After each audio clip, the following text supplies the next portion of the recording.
और भविष्य के सपने, सब कुछ एक पल में सवालों के घेरे में आ जाता है। इसी बीच देश में एक बड़ा फैसला आता है, शिक्षा मंत्री का इस्तीफा। कई लोग कहते हैं यह छात्रों की जीत है, कुछ कहते हैं यह सरकार की जवाबदेही, कुछ इसे लोकतंत्र की ताकत बताते हैं। लेकिन मेरा सवाल थोड़ा अलग है। क्या सिर्फ शिक्षा मंत्री के इस्तीफे से छात्रों की समस्या खत्म हो जाएगी? अगर आज चेहरा बदल गया लेकिन सिस्टम वही रहा, तो क्या अगले साल पेपर लीक नहीं होगा? यही सवाल आज हम बिना किसी राजनीतिक चश्मे के बिल्कुल आसान भाषा में समझने वाले हैं। इस्तीफा इतना बड़ा मुद्दा क्यों बना? सबसे पहले एक बात समझिए, किसी भी लोकतंत्र में जवाबदेही बहुत जरूरी होती है। अगर किसी मंत्रालय में लगातार बड़ी गड़बड़ी होती है और उसमें लाखों लोग प्रभावित होते हैं, तो उस विभाग के मुखिया की नैतिक जिम्मेदारी बनती है। इसी वजह से मंत्री का इस्तीफा एक बड़ा कदम माना जा रहा है। यह संदेश देता है कि अगर काम में गंभीर कमी होगी तो जवाबदेही तय हो सकती है। लेकिन यहीं एक दूसरी बात भी समझनी होगी, जवाबदेही और समस्या का समाधान दोनों एक जैसा चीज नहीं है। मान लीजिए किसी अस्पताल में बार बार लापरवाही हो रही है, सरकार ने अस्पताल का डायरेक्टर बदल दिया, अच्छी बात है, अच्छी बात है। लेकिन अगर डॉक्टर वही है, व्यवस्था वही है, निगरानी वही है और कमियां भी वही है, तो क्या मरीज की समस्या खत्म हो जाएगी? शायद नहीं। ठीक यही सवाल आज परीक्षा व्यवस्था को लेकर भी पूछा जा रहा है। असली सवाल क्या है? आज देश का छात्र सिर्फ यह नहीं पूछ रहा है कि मंत्री क्यों गए, वह यह पूछ रहा है क्या अगली परीक्षा से ज्यादा सुरक्षित होगा? क्या अगली परीक्षा पहले से ज्यादा सुरक्षित होगा? क्या पेपर लीक का रास्ता बंद होगा? क्या जांच समय पर पूरी होगी? क्या दोषियों को जल्द सजा मिलेगी? और सबसे जरूरी, क्या मेहनत का सही सम्मान होगा? क्योंकि छात्र को सिर्फ इस्तीफा नहीं चाहिए, उन्हें भरोसा चाहिए, और भरोसा भाषणों में नहीं, मजबूत व्यवस्था में बनता है। पेपर लीक आखिर होता कैसे है? अब इसे बहुत आसान भाषा में समझते हैं। बहुत से लोग सोचते हैं कि पेपर लीक मतलब किसी ने मोबाइल से फोटो खींच ली, लेकिन असली कहानी इससे कहीं बड़ी होती है। एक प्रश्न पत्र बनने से लेकर परीक्षा केंद्र तक पहुंचने के बीच का चरण बहुत होता है। सबसे पहले प्रश्न पत्र तैयार होता है, फिर उसकी छपाई होती है, उसके बाद पैकिंग होता है, फिर उसे अलग अलग जगह भेजा जाता है। वह परीक्षा केंद्र तक पहुंचता है और आखिर में परीक्षा वाले दिन उसे खोला जाता है। अब जरा सोचिए, इस पूरे सफर में कितने लोग शामिल होते हैं? प्रिंटिंग वाले होते हैं, पैकिंग वाले होते हैं, ट्रांसपोर्ट वाले होते हैं, गोदाम वाले होते हैं, सेंटर के कर्मचारी भी होते हैं, स्थानीय अधिकारी होते हैं। यानी जितनी लंबी यह प्रक्रिया होगी उतने ज़्यादा खतरे भी होंगे। अगर बीच में कहीं भी सुरक्षा कमजोर हुई तो पूरी परीक्षा खतरे में पड़ सकती है। यही वजह है कि असली लड़ाई सिर्फ किसी एक व्यक्ति से नहीं है, पूरी व्यवस्था को मजबूत करने की है। यहीं से कहानी गंभीर हो जाती है। अब मान लीजिए सरकार कहती है कि भविष्य में परीक्षा व्यवस्था और सुरक्षित बनाई जाएगी। यह बात अच्छी है, लेकिन छात्रों को सिर्फ वादा नहीं चाहिए, उन्हें यह जानना है कि बदलाव कब होगा, कौन जिम्मेदार होगा, अगर दोबारा गड़बड़ी हुई तो क्या कार्रवाई की जाएगी, क्या जांच रिपोर्ट सार्वजनिक होगी, क्या छात्रों को समय पर सही जानकारी मिलेगी। आज का युवा सिर्फ भावनाओं से नहीं चलता, वह सवाल पूछता है। और लोकतंत्र में सवाल पूछना गलत नहीं बल्कि बहुत जरूरी है। पहला बड़ा निष्कर्ष तो अभी तक की पूरी चर्चा से एक बात साफ होती है कि मंत्री का इस्तीफा महत्वपूर्ण कदम है। जवाबदेही तय होना बहुत जरूरी है, लेकिन अगर व्यवस्था नहीं बदलती है तो समस्या दोबारा लौट कर आ सकती है। इसलिए आज चर्चा सिर्फ किसी एक नेता पर नहीं, पूरे परीक्षा सिस्टम पर होनी चाहिए।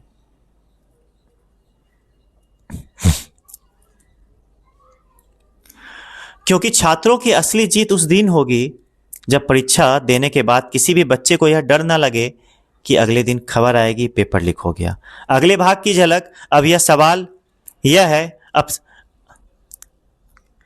सवाल यह है, जिस संस्थान के ऊपर करोड़ों छात्रों की परीक्षा कराने की जिम्मेदारी है, क्या वह संस्थान खुद पूरी तरह मजबूत है? क्या उसके पास पर्याप्त संसाधन है? क्या जवाबदेही साफ है, या फिर असली समस्या सिस्टम के अंदर कहीं और छिपी हुई है?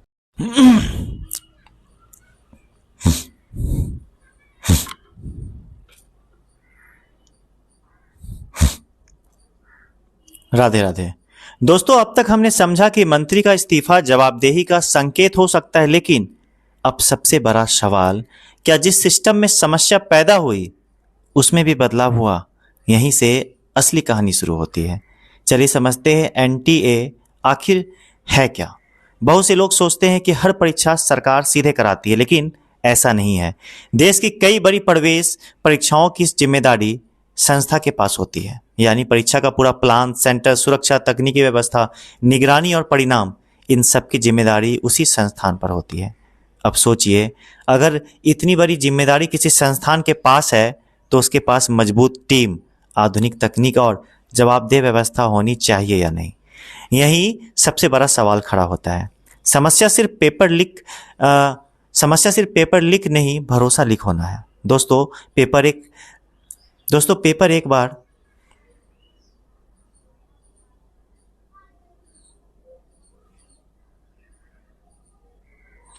व्यवस्था होनी चाहिए। यही सबसे बड़ा सवाल खड़ा होता है। समस्या पेपर लीक नहीं, भरोसा लीक होना है। दोस्तों, पेपर एक बार लीक हो सकता है, लेकिन उसका असर कई साल तक रहता है।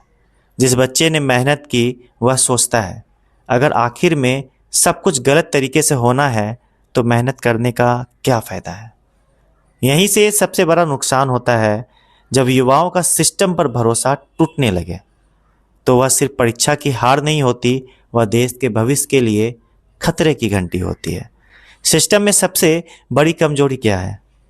अब मान लीजिए एक बैंक है जहां करोड़ों रुपए रखे हुए हैं, लेकिन वहां सुरक्षा गार्ड कम है, सीसीटीवी आधे खराब है और रिकॉर्ड संभालने वाले लोग हर 6 महीने में बदल जाते हैं। क्या आप उस बैंक में अपना पैसा रखना चाहेंगे? आपका जवाब शायद ना होगा।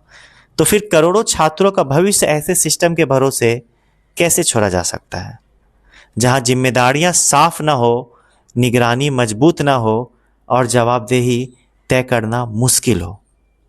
यही सवाल आज देश में पूछा जा रहा है।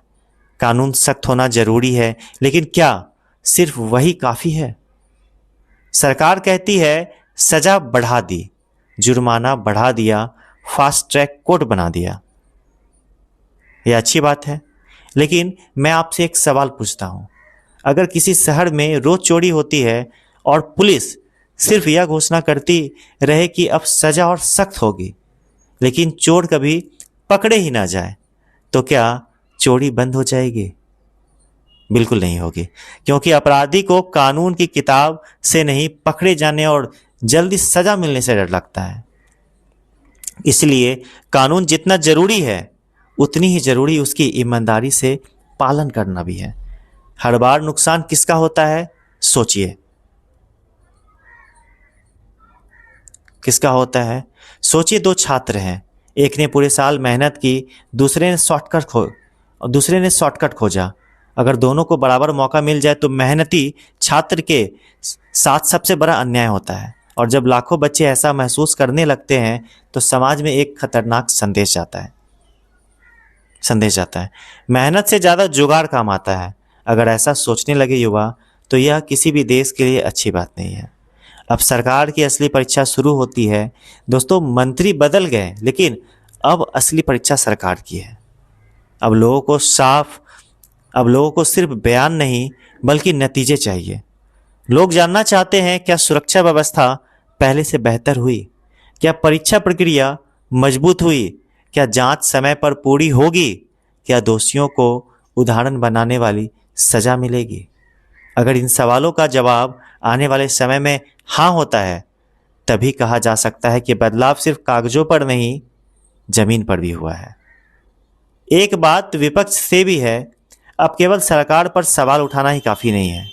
विपक्ष की भी जिम्मेदारी है। अगर वह छात्रों के मुद्दे पर आवाज़ उठा रहा है तो उसे सिर्फ विरोध नहीं, बल्कि ठोस सुझाव भी देना चाहिए, क्योंकि छात्र किसी पार्टी का नहीं होता, वह इस देश का भविष्य है।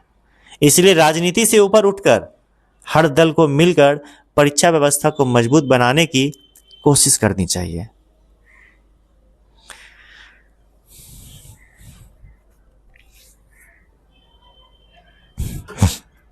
तो दोस्तों आज की सबसे बड़ी सीख यही है, किसी एक व्यक्ति के जाने से व्यवस्था अपने आप नहीं बदलती है।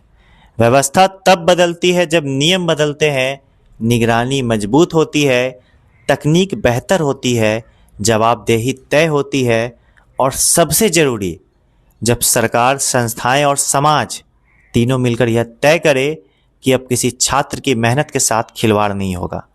लेकिन यहाँ एक और सवाल खड़ा होता है, अगर कल फिर किसी राज्य में पेपर लीक हो जाए तो क्या हम फिर सिर्फ एक नया चेहरा बदलेंगे, या इस बार पूरी व्यवस्था बदलने की शुरुआत होगी? यहीं से शुरू होगा इस वीडियो का सबसे महत्वपूर्ण हिस्सा, जहां हम बात करें समाधान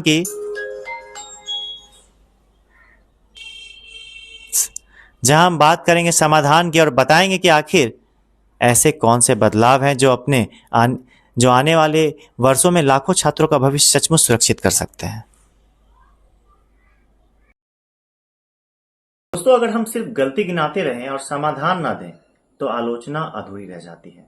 इसलिए अब बात करते हैं कि आखिर ऐसा क्या किया जाए कि आने वाले वर्षों में छात्रों को बार बार इसी डर का सामना ना करना पड़े। पहला बदलाव, परीक्षा सुरक्षा को राष्ट्रीय प्राथमिकता बनाना होगा। आज भारत में करोड़ों युवा प्रतियोगी परीक्षा देते हैं। इन परीक्षाओं से डॉक्टर बनते हैं, इंजीनियर बनते हैं, शिक्षक बनते हैं, अधिकारी बनते हैं, यानी इन सभी परीक्षाओं पर देश का भविष्य टिका हुआ है। इसीलिए इन्हें सिर्फ एक प्रशासनिक काम नहीं बल्कि राष्ट्रीय जिम्मेदारी की तरह देखना चाहिए। दूसरा बदलाव, तकनीक का सही इस्तेमाल। आज बैंकिंग ऑनलाइन हो सकती है, डिजिटल पेमेंट सुरक्षित हो सकती है, तो परीक्षा सुरक्षा की आधुनिक तकनीकों से और मजबूत क्यों नहीं किया जा रहा? लेकिन ध्यान रहे, तकनीक अपने आप समाधान नहीं होता। तकनीक तभी सफल होती है जब उसके साथ मजबूत निगरानी और प्रशिक्षित लोग जुड़े होते हैं। तीसरा बदलाव, पारदर्शिता सबसे बड़ी ताकत है। पारदर्शिता सबसे बड़ी ताकत है। अगर किसी परीक्षा में गड़बड़ी होती है तो सबसे पहले अफवाहें फैलती है, और अफवाह तब फैलती है जब जानकारी समय पर नहीं मिलती। इसलिए हर बड़ी परीक्षा के लिए सुरक्षा व्यवस्था, जांच की प्रगति और कार्रवाई की स्थिति समय समय पर सार्वजनिक की जानी चाहिए। इससे भरोसा बढ़ता है। चौथा बदलाव, जिम्मेदारी तय होनी चाहिए। अगर किसी स्तर पर लापरवाही हुई है तो यह साफ होना चाहिए कि जिम्मेदार कौन था, क्योंकि जहां जिम्मेदारी तय नहीं होती वहां गलती दोबारा होने की संभावना बहुत ज्यादा बढ़ जाती है। जवाबदेही सिर्फ मंत्री की नहीं, पूरी व्यवस्था की होनी चाहिए। पांचवा बदलाव, छात्रों से संवाद। हर विवाद के बाद सबसे ज्यादा परेशान छात्र होते हैं। ऐसे समय पर उन्हें स्पष्ट जानकारी मिलनी चाहिए। अगर परीक्षा दोबारा होगी तो कब होगी? अगर परिणाम रुकेगा तो कब तक रुकेगा?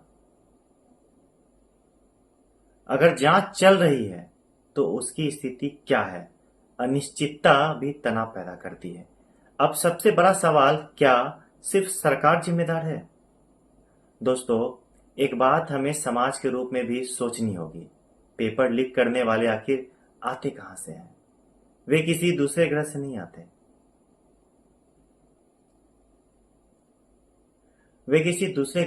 आते। वो इसी समाज का हिस्सा होते हैं।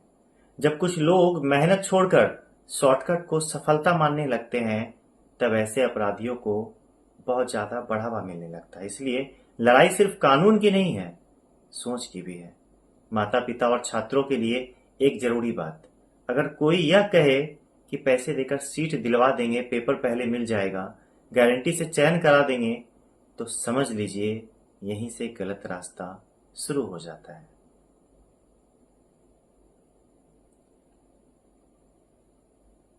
याद रखिए, शॉर्टकट कभी अस्थायी सफलता नहीं होती। मेहनत में समय लगता है, लेकिन उसका सम्मान भी सबसे ज्यादा होता है। अब सरकार के सामने असली चुनौती, सरकार के लिए अब सबसे बड़ी चुनौती सिर्फ आलोचना का जवाब देना नहीं, सबसे बड़ी चुनौती है देश के युवाओं का भरोसा वापस जीतना। जब अगली बड़ी परीक्षा होगी तो हर छात्र के मन में एक ही सवाल होगा, क्या इस बार सब कुछ निष्पक्ष होगा? अगर सरकार इस सवाल का जवाब अपने काम से दे देती है तो वही सबसे बड़ी सफलता होगी।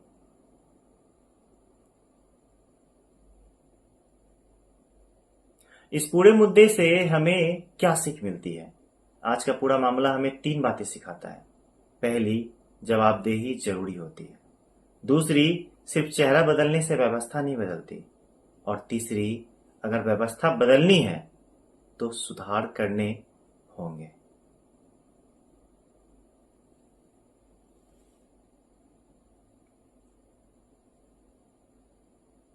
तो सुधार लगातार करने होंगे, सिर्फ किसी विवाद के नहीं। दोस्तों, आज का मुद्दा किसी एक मंत्री का नहीं था, किसी एक सरकार का नहीं, किसी एक पार्टी का भी नहीं। यह उस छात्र का मुद्दा है जो गांव के छोटे से कमरे में बैठकर पढ़ाई कर रहा है, जिसके पिता खेत में मेहनत कर रहे हैं, जिसकी माँ अपने गहने बेचकर कोचिंग की फीस भर रही है, जिसने अपनी पूरी जवानी एक सपने पर लगा दी। उस बच्चे का सिर्फ एक सपना है, उसे बराबरी का मौका मिले।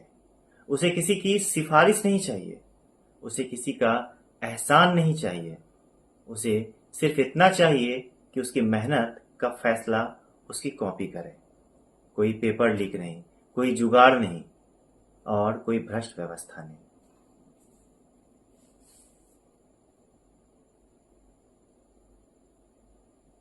अगर हम सच में युवाओं का भविष्य सुरक्षित करना चाहते हैं तो बहस सिर्फ इस्तीफे पर नहीं होनी चाहिए। बहस वहां तक जानी चाहिए जहां व्यवस्था मजबूत हो, जहां ईमानदार छात्र का विश्वास लौटे और जहां हर परीक्षा के बाद देश का युवा गर्व से कह सके कि मेहनत की थी और उसी मेहनत ने मुझे मंजिल तक पहुंचाया है।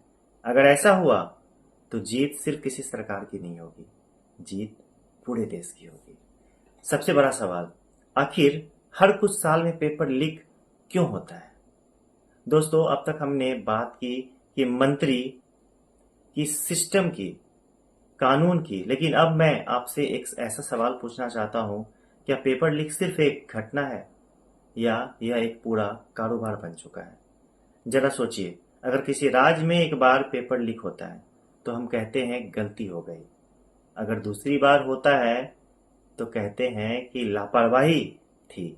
लेकिन जब देश के अलग अलग राज्यों में बार बार ऐसी घटना सामने आने लगती है तो सवाल उठने लाजमी है।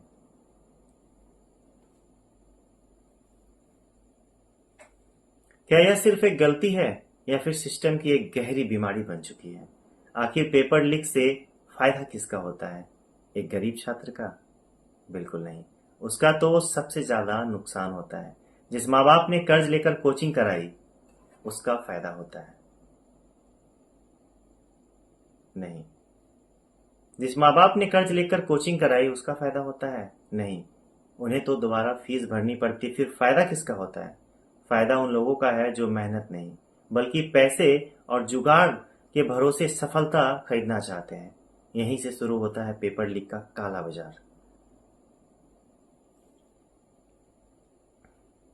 और जब किसी अपराध में करोड़ों रुपए का खेल हो तो सिर्फ छोटे लोगों को पकड़ लेने से पूरा नेटवर्क खत्म नहीं होता। नेटवर्क की जड़ तक पहुंचना पड़ता है। एक ईमानदार छात्र की सबसे बड़ी लड़ाई क्या होती है? तो दोस्तों, हम अक्सर कहते हैं कि मेहनत का फल जरूर मिलता है, लेकिन जरा सोचिए, अगर किसी बच्चे ने 1 साल तक 10 से 12 घंटे की पढ़ाई की और परीक्षा से एक रात पहले किसी दूसरे को वही पेपर मिल गया, तो उस मेहनती छात्र के दिल पर क्या बीतती होगी? वह सिर्फ परीक्षा नहीं हारता, वह सिस्टम पर भरोसा भी हार जाता है। और जब युवाओं का भरोसा टूटता है तो सिर्फ एक परीक्षा नहीं, पूरे देश की प्रतिभा कमजोर होती है।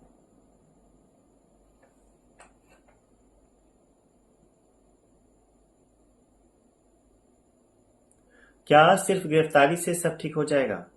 हर बड़े मामले के बाद खबर आती है कि इतने लोग गिरफ्तार हो गए, इतने लोग से पूछताछ चल रही है, इतने एफआईआर हो चुके हैं। लेकिन मैं आपसे जानना चाहता हूं, आपसे पूछना चाहता हूं कि अगर अगले साल फिर वही घटना हो जाए तो क्या इसका मतलब नहीं है कि कहीं ना कहीं हमारी व्यवस्था अभी भी कमजोर है? इसलिए कार्रवाई जरूरी है, लेकिन उससे भी ज्यादा जरूरी है रोकथाम। एक मजबूत सिस्टम की पहचान यही होती है कि अपराध होने के बाद कार्रवाई कम करनी पड़े, क्योंकि अपराध होने ही ना पाए। अब छात्रों को क्या करना चाहिए? मैं एक बात हर छात्र से कहना चाहता हूं कि अगर कोई कहता है पैसे दो, पेपर पहले मिल जाएगा, सेटिंग हो जाएगी, गारंटी से सिलेक्शन करा देंगे। तो ऐसे लोगों से आप दूरी बना करके रखिए। हो सकता है कुछ लोग लालच में आ जाएं, लेकिन याद रखिए, जो सफलता गलत रास्ते से मिलती है वह ज्यादा दिन नहीं टिकती।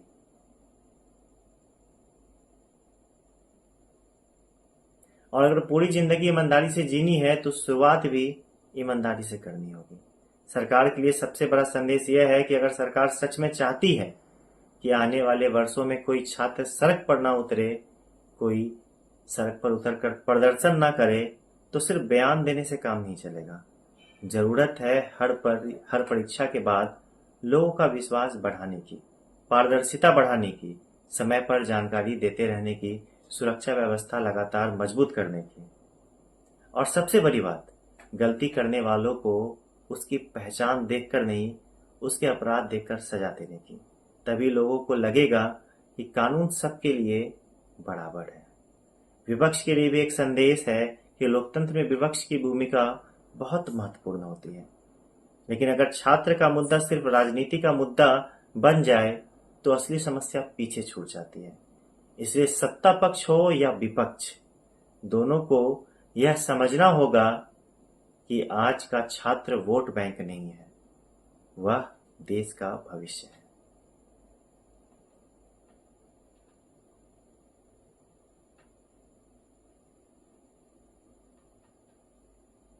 दोस्तों, मंत्री बदल सकते हैं, सरकारें बदल सकती है, अधिकारी बदल सकते हैं, लेकिन अगर व्यवस्था नहीं बदलती तो कुछ साल बाद फिर यही बहस होगी, फिर कोई परीक्षा विवाद में होगी, फिर लाखों छात्र परेशान होंगे और फिर हम पूछेंगे कि गलती आखिर कहाँ हुई। इसलिए आज जरूरत है कि किसी एक चेहरे को बदलने की नहीं, बल्कि पूरे सिस्टम को मजबूत बनाने की।